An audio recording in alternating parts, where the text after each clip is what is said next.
जय हिंद दोस्तों। कैसे हैं आप सभी लोग। आशा करता हूं आप सभी ठीक होंगे, स्वस्थ होंगे और मौज कर रहे होंगे। मैं अंकित एक बार फिर से आपके अपने YouTube चैनल वासुदेवा एजुकेशन में आपका स्वागत करता हूं। और बेटा लो एक बार फिर से आपकी डिमांड पर बॉटनी 4th सेमेस्टर के शॉर्ट टाइप इंपोर्टेंट क्वेश्चंस में लेकर आ चुका हूं।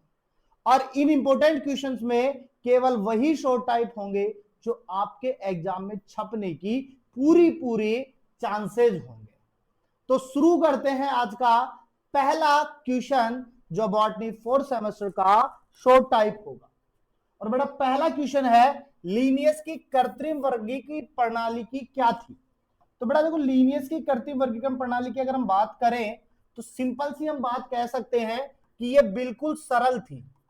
क्या थी? बिल्कुल सरल थी, लेकिन इसमें कुछ कमियां थी, जिन कमियों के बाद में कौन सा दिए गए थे अपने पास में, प्राकृतिक वर्गीकरण और इवोल्यूशन यानी फाइलोजेनेटिक वाले वर्गीकरण दिए गए थे। ठीक है, दूसरी बात करें, कृत्रिम और प्राकृतिक वर्गीकरण प्रणाली में मुख्य अंतर बताइए।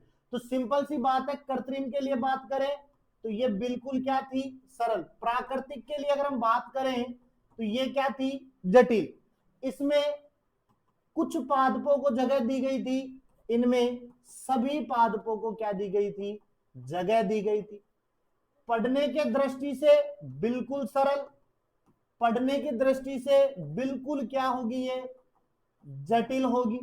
इनमें मोनोकोट्स और डाइकोट्स इनके बारे में नहीं बताया गया था, और इनमें मोनोकोट्स व डाइकोट्स दोनों के बारे में बताया गया था। वही बात करें एंगलर एवं फ्रंटल की वंशानुगत प्रणाली की दो विशेषता। तो सबसे पहली बात करें तो उन्होंने किसको ध्यान में लिया था? इवोल्यूशन को ध्यान में रखा था। किसको ध्यान में रखा था? इवोल्यूशन को ध्यान में रखा था, उद्विकाशीय प्रक्रम को ध्यान में रखा था। वही दूसरी बात करें तो हम कह सकते हैं कि इन्होंने सबसे पहले किसको रखा? मोनोकोट्स को रखा था। किसको रखा था? मोनोकोट्स को रखा था। और उसके बाद में इन्होंने किसको रखा था? डाइकोट्स को रखा था। यानी सबसे पहले एक बीजपत्री को और उसके बाद में द्विबीजपत्री को इन्होंने रखा था। ठीक है, उसके बाद में चौथा क्वेश्चन देखो बेटा, आईसीबीएन। आईसीबीएन की फुल फॉर्म बार बार मैं बोलता हुआ आया हूं, international code of botanical nomenclature. ये पुरानी थी। ये कौन सी संस्था थी?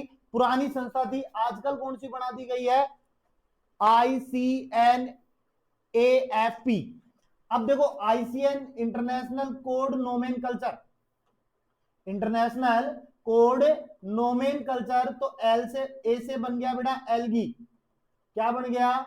एल्गी बन गया। वही एफ से बात करें तो एफ से फंजाई बन गया, और पी से क्या बन गया बेटा? प्लांटी। यानी कि प्लांट्स के लिए अब जो नई नामांकन वाली जो संस्था वो कौन सी है? ICNAFP,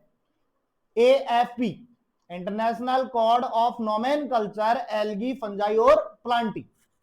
अच्छा, टैक्सोन नामांकन में प्रकाशन का क्या महत्व है? तो सीधी बात करें तो टैक्सोन में सबसे पहले किसी भी नाम को क्या देते हैं अपन? प्राथमिकता देते हैं, यानी सबसे पहले। और दूसरी अगर हम बात करें, किसी भी प्लांट के लिए, किसी भी प्लांट के लिए केवल एक नाम होता है, एक से अधिक नाम नहीं होते। ये थे हमारे पास में छोटे छोटे 5 क्वेश्चन। अब हम नेक्स्ट छठे क्वेश्चन पे आए। तो छठे क्वेश्चन का है वनस्पति के नामांकन के 2 प्रमुख सिद्धांत। तो जो टैक्सोन का था उसी को ऐड करके चले अपन। तो वनस्पति नामांकन जो था सार्वभौमिक था, स्पष्ट एक के लिए दिया जाता था, किसी और के लिए नहीं दिया जाता। ठीक है, हर्बेरियम में प्रयुक्त 2 उपकरणों की बात करें तो हर्बेरियम के 2 उपकरण बात हो, एक तो काटने के लिए हमें चाहिए और एक हमें सुखाने के लिए चाहिए। ठीक है, दूसरी बात करें बीएसआई का पूरा नाम। तो बीएसआई का पूरा नाम बार बार मैं बता रहा हूं आपको, बॉटेनिकल सर्वे ऑफ इंडिया। क्या रहेगा बेटा? Botanical survey of India. ICBN का पूरा नाम भी आपको याद रखना है। इसके अलावा हर्बेरियम सीट तैयार करने की विधि क्या होगी? तो याद करो, हर्बेरियम सीट को तैयार करने के लिए हमें काटना है सबसे पहले। काटने के बाद में हमें सुखाना है, सुखाने के बाद में हमें उसको क्या करना है बेटा, चिपकाना है, और चिपकाने के बाद में हमें उसे क्या करना है, संग्रहित करना है और संरक्षित करना है, रख देना है एक जगह पे। ठीक है। इसके अलावा हर्बेरियम संरक्षित करने के दो तरीके, तो सिंपल सी बात है, इनमें से कोई सा ले लेंगे। ठीक है। इसके अलावा फ्लोरा क्या होता है, तो देखो फ्लोरा के लिए मैंने कहा था एक विशिष्ट जगह पे या जो प्लांट्स उग रहे हैं उसे हम क्या कह सकते हैं, फ्लोरा के अंतर्गत रखते हैं। किसमें रखते हैं, फ्लोरा के अंतर्गत रखते हैं। मोनोग्राफ और आइकॉन्स में क्या अंतर है, तो बेटा सीधी बात समझो, मोनोग्राफ जो होता है वो थ्योरेटिकल पार्ट पे डिपेंड करता है। किस पे, थ्योरेटिकल पार्ट्स पे क्या करता है, डिपेंड करता है। वही आइकॉन्स की अगर बात करें तो आइकॉन्स जो होता है वो डायग्रामेटिक होता है। कैसा होता है, डायग्रामेटिक होता है, चित्रीय निरूपण वाला होता है, जहां पर चित्र बना करके बताए जाते हैं, तो वो आइकॉन्स हो गया। और मोनोग्राफ जो वो पूरा का पूरा थ्योरेटिकल बेस्ड होता है, इसके अंदर हमें प्लांट्स के बारे में बताना होता है। वही नेक्स्ट क्वेश्चन की बात करें कि साइटोटैक्सोनॉमी और कीमोटैक्सोनॉमी का उपयोग कहां किया जाता है, तो सीधी याद रखो, साइटोटैक्सोनॉमी के लिए बेटा मैंने गुणसूत्र बताए थे। कौन से बताए थे, गुणसूत्र, यानी साइटोटैक्सोनॉमी में केवल गुणसूत्रों का उपयोग किया जाता है और कीमोटैक्सोनॉमी में कोई भी रसायन का प्रयोग किया जाता है। अब रसायन के अंदर मैं लिख सकता हूं यहां पे एल्केलॉइड्स। कौन सा लिख रहा हूं बेटा मैं, एल्केलॉइड्स बता रहा हूं। ठीक है। अंकुरित या एम्ब्रोलॉजी और वर्गीकरण में इसका क्या योगदान है, तो सीधी सी बात है, अंकुर विज्ञान जो है या एम्ब्रोलॉजी जो है वो वर्गीकरण में क्या योगदान देता है, तो सीधी बात समझो, ये हमें सरल बनाता है, किसी भी प्लांट्स के बारे में पढ़ना हमें बिल्कुल सरल बताता है। ठीक है ना।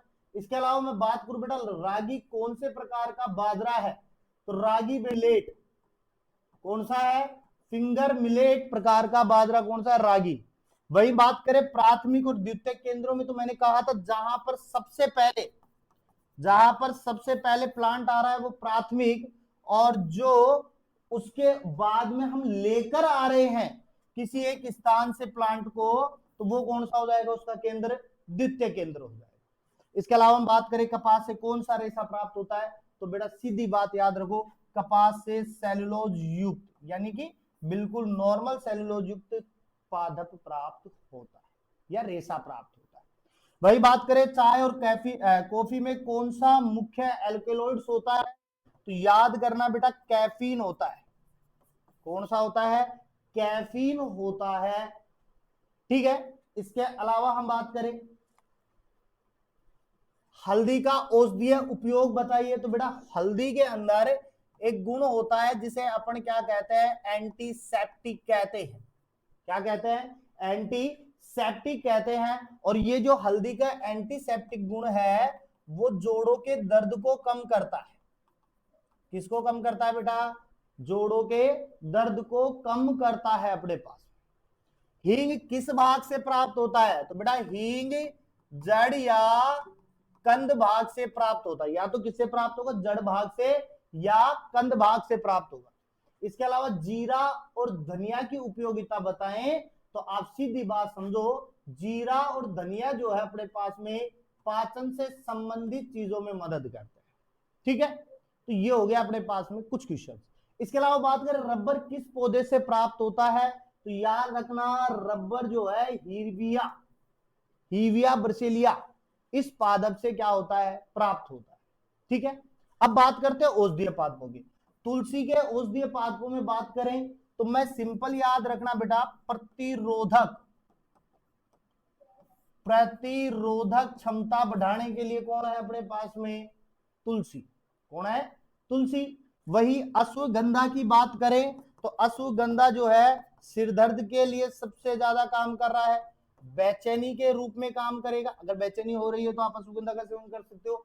इसके अलावा इम्यूनिटी पावर बढ़ाने के लिए भी हम किसको यूज में ले सकते हैं, अश्वगंधा को यूज में ले सकते हैं।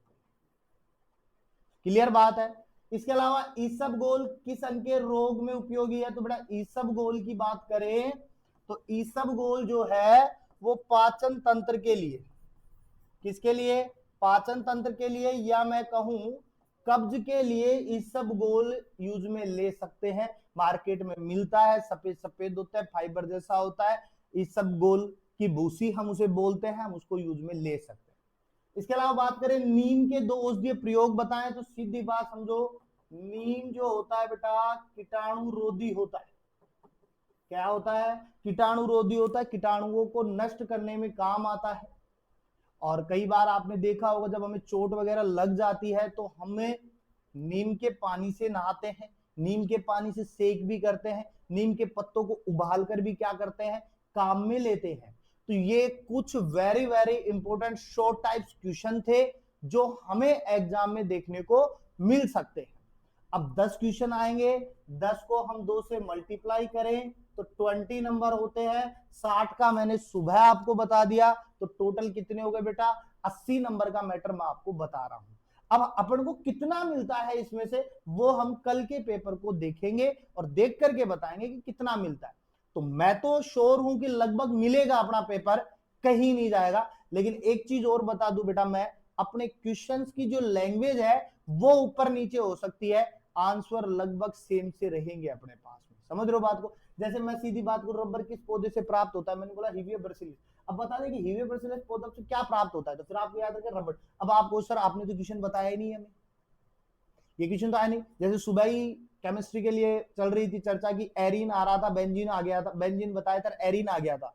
तो कई बच्चे लिख रहे थे कमेंट्स में कि सर पेपर तो मिला ही नहीं, मैं दोबारा से वीडियो ही नहीं देखूंगा। अरे भाई आप देखो तो सही उस चीज को, उसमें बता क्या रहे हैं अपन, डिटेल तो देखो ना। अगर डिटेल देखोगे तो आपको पूरा पेपर मिलेगा। अब ऐसा थोड़ी कि अपन लाइन टू लाइन वहां की यहाँ की लाइन को मैच थोड़ी कर रहे हैं अपन। अपन कहीं कंफर्म पेपर थोड़ी दे रहे हैं। कंफर्म ही पेपर देना होता तो कमाई का साधन बन जाता भाई ये। और कई लोग होते जो आप कमाई करते अच्छे से बैठा के तरीके से, और कई लोग जो है ऐसे ही पेपरों के लिए कमाई का साधन भी बना रखे हैं। यूट्यूब पे बहुत सारे मिल जाएंगे आपको। तो आपको तो ये मानो निस्वार्थ भाव के अंदर बढ़िया तरीके से इंपोर्टेंट क्वेश्चन छांट छांट के दे रहे हैं। और इसमें आपको लगता होगा कि मेहनत नहीं लगती है, बेटा बहुत ज्यादा मेहनत लगती है एक एक क्वेश्चन को निकालने के लिए, और खास करके इन छोटे क्वेश्चनों के लिए तो बहुत ज्यादा मेहनत लगती है। तो मैं आप सभी से अनुरोध करूंगा, एक बार वीडियो देखो, वीडियो अच्छी लगे तो उसको लाइक, सब्सक्राइब, शेयर और बेल आइकन को प्रेस ये जरूर कर देना। मिलते हैं एक नेक्स्ट वीडियो के साथ में, तब तक बने रहिए आप मेरे साथ में, और बेल आइकन को दबाना मत भूलना क्योंकि नोटिफिकेशन उसी से मिलेगा हमें। और हमेशा की तरह मुस्कुराते रहिए।